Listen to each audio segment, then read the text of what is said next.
Assalamualaikum warahmatullahi wabarakatuh. Perkenalkan, nama saya Muarni dari kelas 1D dengan NIM 220404501 Fakultas Ilmu Pendidikan Universitas Negeri Makassar. Baik, di video kali ini saya akan menjelaskan tentang komunikasi sebagai landasan keterampilan konseling mata kuliah keterampilan komunikasi. Konsep umum komunikasi. Komunikasi merupakan proses penyampaian pesan dari seseorang individu kepada individu atau kelompok lain. Proses tersebut berupa penyampaian energi dari alat indera ke otak.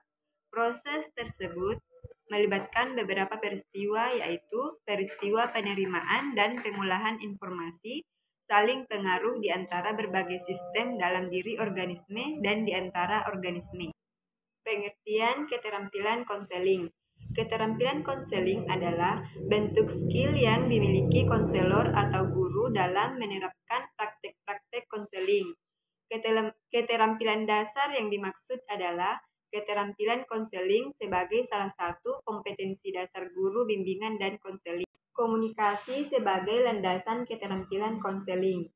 Konselor dihadapkan pada berbagai tantangan berupa tuntutan untuk membantu perkembangan dan pengembangan individu, serta pengentasan permasalahan individu. Dalam upaya untuk menghadapi tantangan tersebut, sudah semestinya konselor memperkaya diri dengan kelengkapan penguasaan berbagai keterampilan penyelenggaraan konseling. Keterampilan-keterampilan tersebut merupakan hasil dari rumusan kajian ilmiah berbagai pendekatan yang bersumber dari multidisiplin keilmuan. Keterampilan komunikasi konseling yaitu yang pertama, penghampiran atau attending. Penghampiran merupakan keterampilan dasar dalam setiap proses komunikasi yang bersifat dialogis sebagai pembukaan untuk memulai suatu komunikasi.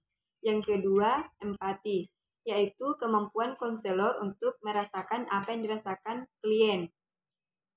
Yang ketiga, refleksi, yaitu suatu jenis teknik konseling yang penting dalam hubungan konseling. Yang keempat, eksplorasi, yaitu suatu keterampilan konselor untuk menggali perasaan, pikiran, dan pengalaman klien. Yang kelima, menangkap pesan utama. Sering terjadi, klien sulit mengarahkan pembicaraan dan menekankan tentang pokok-pokok permasalahannya. Hal ini karena dia terlampau emosional atau memang kurang pengetahuan bagaimana memecahkan persoalan sendiri. Yang keenam, bertanya membuka percakapan. Keterampilan bertanya adalah suatu kemampuan pembimbing atau konselor mengajukan pertanyaan-pertanyaan pada sesi konseling. Yang ketujuh, dorongan minimal. Klien sering tersendat dalam mengungkapkan emosinya. Hal ini disebabkan rasa tertekan yang kuat. Untuk memudahkan emosi itu keluar, maka teknik memberi dorongan minimal dapat dipergunakan oleh konselor. Yang kedelapan, interpretasi.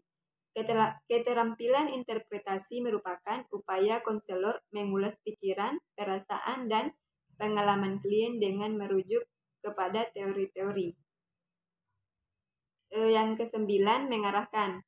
Mengarahkan adalah kemampuan konselor mengajak dan mengarahkan klien untuk berpartisipasi secara penuh dalam proses konseling. Komponen komunikasi ada dua, yaitu komunikasi verbal dan komunikasi nonverbal. Komunikasi verbal terbagi atas beberapa, yaitu yang pertama, bahasa. Antara konselor dan klien harus memiliki kesamaan bahasa yang digunakan agar memperlancar proses konseling. Yang kedua, isi. Isi dapat merujuk pada bidang topik yang dibicarakan antara konselor dan klien. Yang ketiga, volume. Volume mengacu pada keras lembutnya suara. Konselor perlu mengungkapkan dengan suara yang cukup didengar, yang nyaman dan mudah didengar klien. Yang keempat, empasis. Empasis merupakan penekanan-penekanan pada saat berbicara. Yang kelima, rate. Rate atau kecepatan berbicara merupakan faktor dalam komunikasi verbal yang harus diperhatikan. Komunikasi nonverbal terbagi atas beberapa, yaitu yang pertama, ekspresi wajah. Melalui ekspresi wajah, konselor dapat menunjukkan bahwa dirinya bersikap empati atau siap sedia membantu klien. Yang kedua, gestur. Gestur merupakan gerakan fisik yang dapat membingkai atau mengilustrasikan kata-kata yang datang sebelum, selama, atau sesudah berbicara. Yang ketiga atau yang terakhir yaitu kedekatan fisik. Dalam berkomunikasi, terdapat derajat fisik yang dapat mengukur seberapa dekatkah seseorang dengan orang lain.